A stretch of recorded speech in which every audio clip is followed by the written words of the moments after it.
Oki. Itami Coco. Good evening.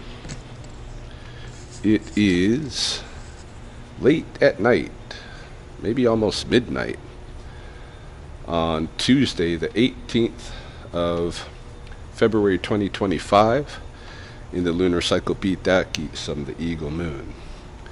And obviously, I am in a grocery store, a no-frills grocery store that is under construction. I've been doing security detail here at night, doing 12-hour shifts, 6 p.m. to 6 a.m. And I've done that in the past, when I need some survival revenue, some kind of employment. I've done security, and so I decided to get back into it because I need money. I'm late in the winter here, coming into my second mortgage, come to term, and I'm not making any money.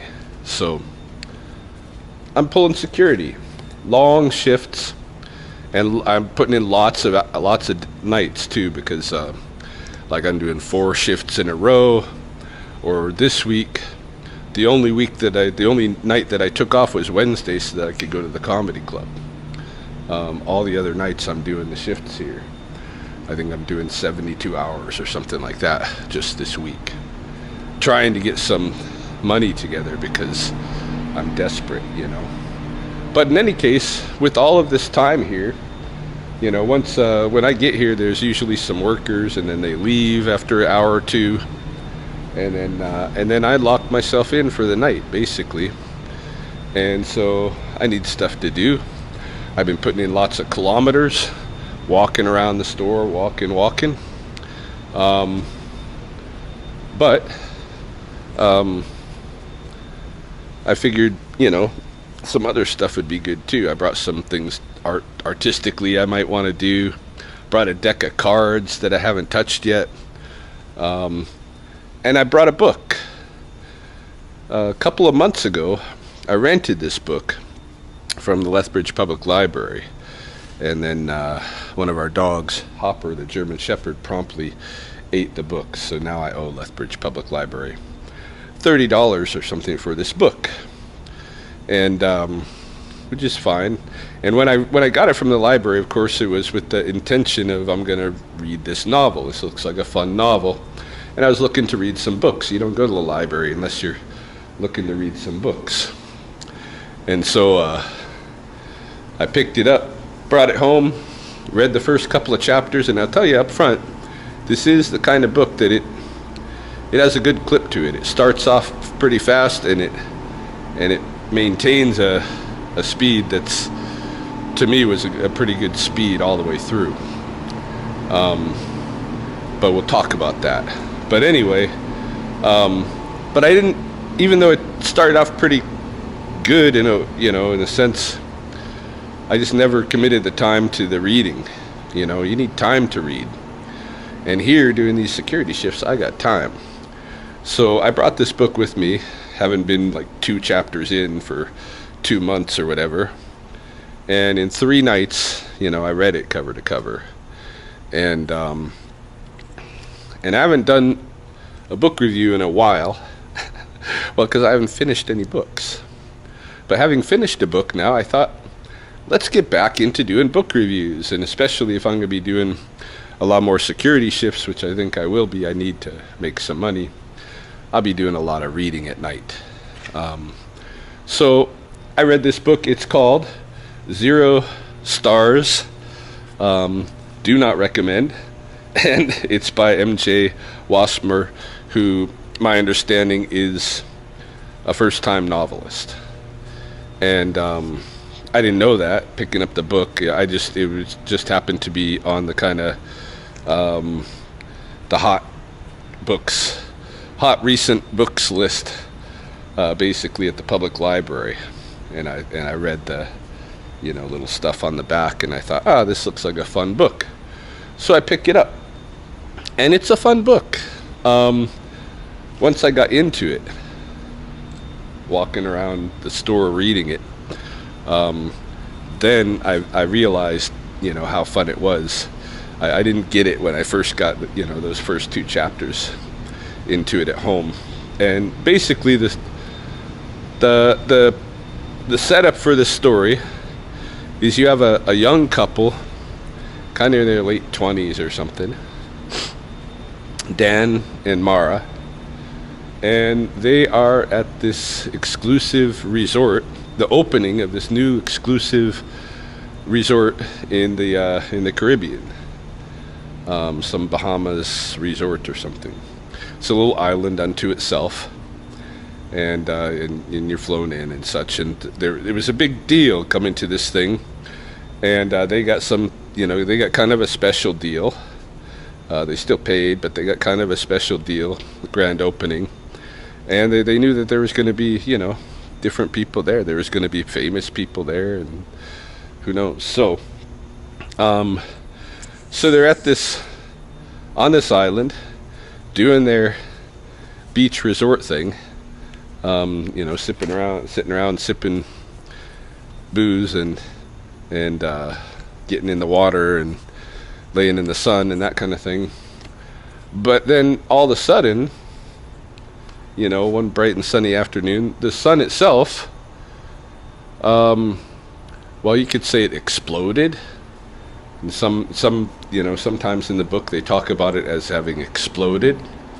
But the visual that they give you is that it looked like, an egg yolk just sliding off of a pan, kind of a thing. The sun leaving the sky, poop, dropping into who knows where, but the earth going into darkness, like right away. There is no more sun, apparently. The earth goes into darkness, and from that point forward, it's getting increasingly colder. And nobody knows what the heck is going on. And they're stuck on an island. A bunch of tourists and some of the resort workers, of course. And so it becomes kind of like, a fun apocalypse story. And it shouldn't, like, you say fun apocalypse, you're like, what do you mean fun apocalypse? I think the way that this book is written, the author uses a lot of humor, but in kind of a light way that reminds me of, how you might see an action movie, and the character, the lead in the action movie, tells, some funny jokes and stuff, like Indiana Jones, or what was it when I was thinking, like Jurassic Park? There, they got jokes and stuff throughout, but the subject matter is pretty serious, and it is not exactly that light and like childish, as one of those movies.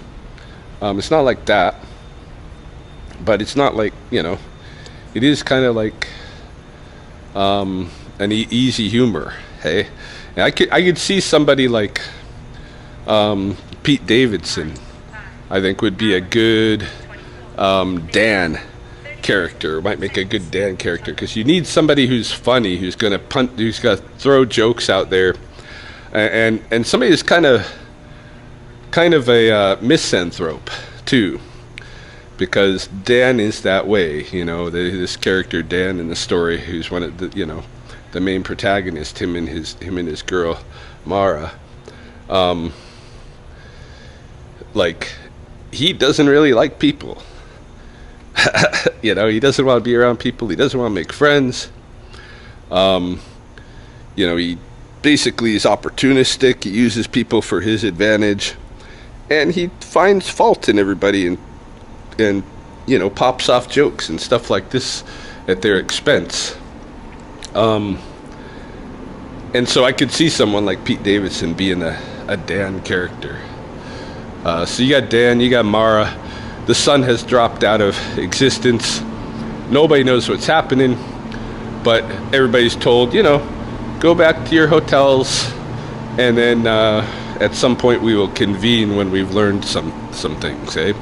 So everybody goes back to their hotels, and there's 3 basically there's 3 buildings to house the guests, but they're, you know, linked to the guests' socioeconomic class. So there's a building A, which is like high-end clients, and those rooms are right tricked out and expensive. So building B, which is kind of just the blue bloods, you know, of the world, the working class folks who, you know, did spend some money to come out there and have a good time, but it was affordable for them. You know, the resort, you know, makes it affordable for the middle class to do something like that.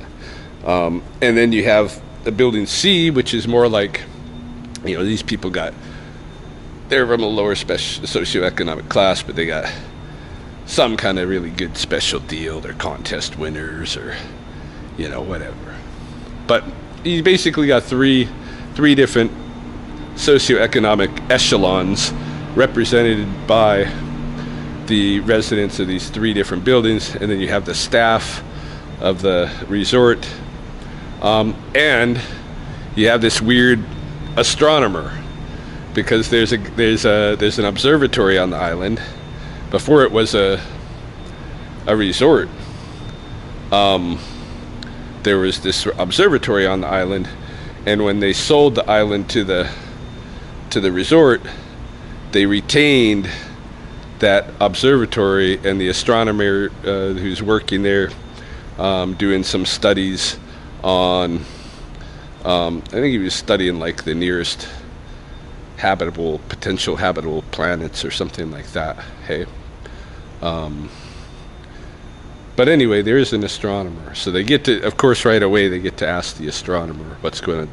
The owner of the resort is represented by this like hippie kid who must be the actual, like, maybe the nephew of the owner, so I can't remember the details, but totally too young to just having a good time, college fratty kind of, not really fratty, but like more like a hippie-ish type of vibe I get from the read about this guy, and just way out of his element, being cast in a position of responsibility in the midst of an apocalypse on this island, right?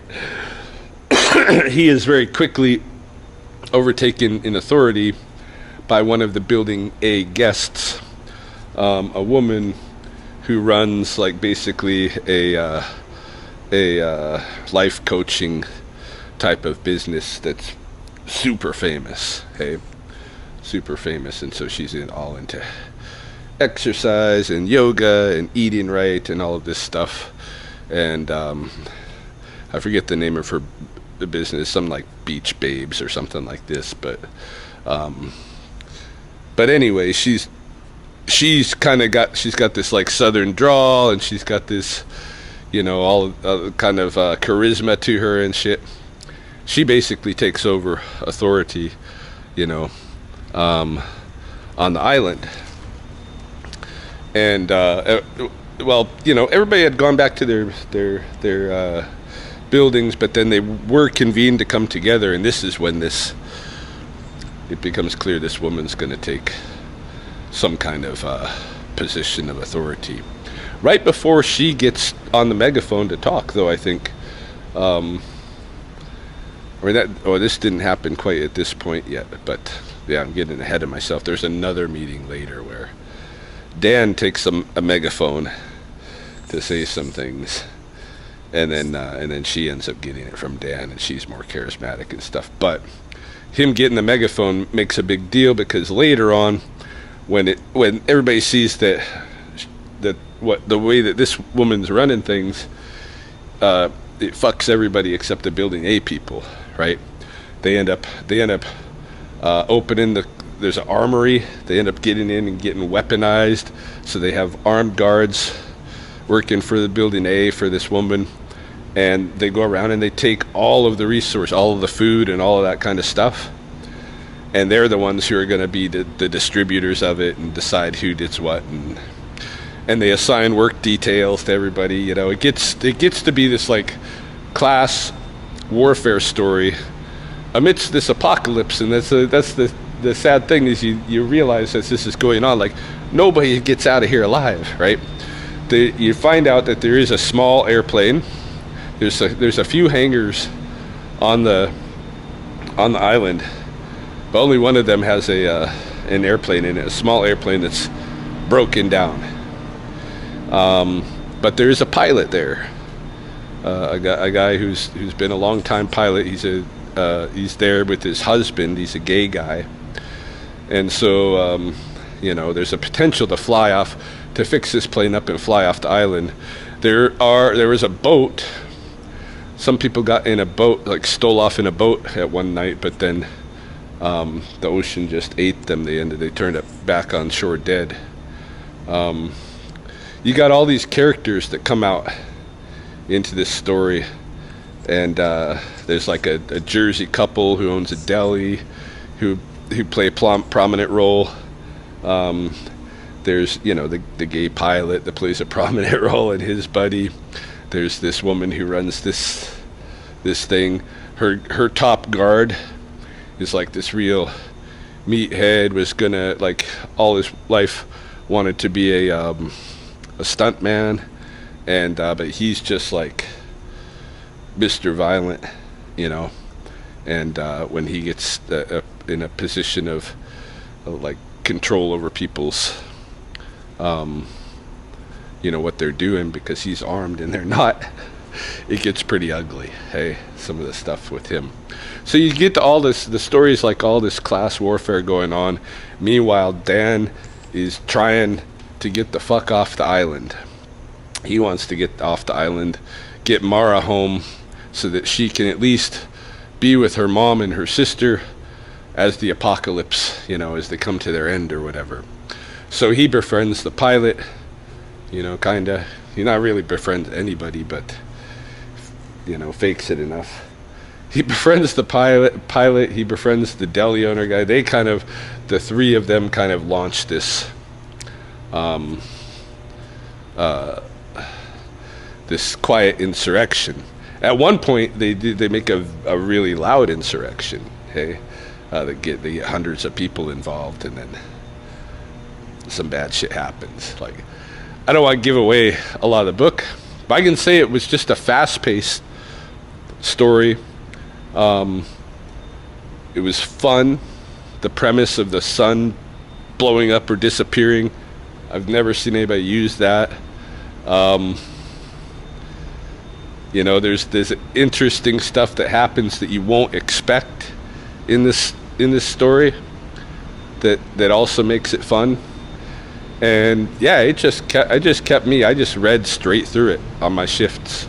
I just read and read and read, and I was just all into it, and I haven't burned through a book like that for a long time.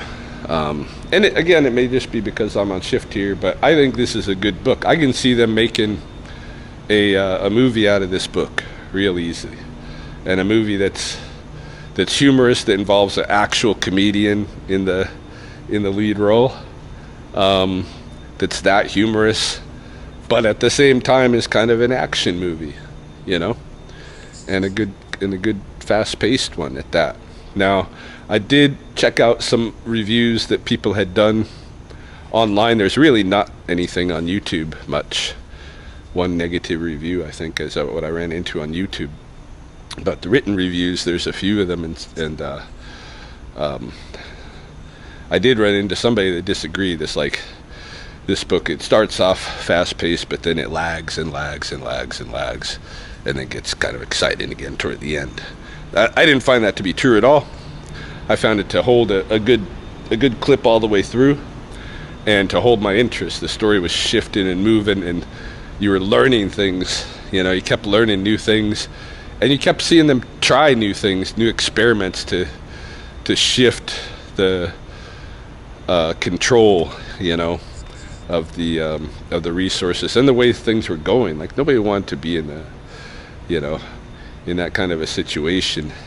Like you started getting people that they had food rations being withheld, because they messed up something in their work detail or something. It got pretty ugly, but even uglier than that. You can imagine it's kind of a Lord of the Flies almost, but a new kind of a scenario. And every time you have one of these things, you throw different social dynamics into it. So this one just happens to use like socioeconomic class as the thing. It's class warfare, even though hard to say that would be how things would actually go at all in a situation like that. But it's a fun book. It has a good conclusion. I didn't know how the heck they were going to deal with this, the apocalypse, but they dealt with it very well, unexpectedly well. And I recommend it. I recommend 0 stars, even though it says do not recommend. That title, by the way, comes from I think at the end, Mara is prompted on her phone or something, to how many stars would you give your stay, here at the resort or whatever. And she's like 0 stars, right? But anyway, yeah, it's worth a read. I would totally check it out. I enjoyed it. And it's the first book I've even been able to finish in a while. So that's my review. 0 stars.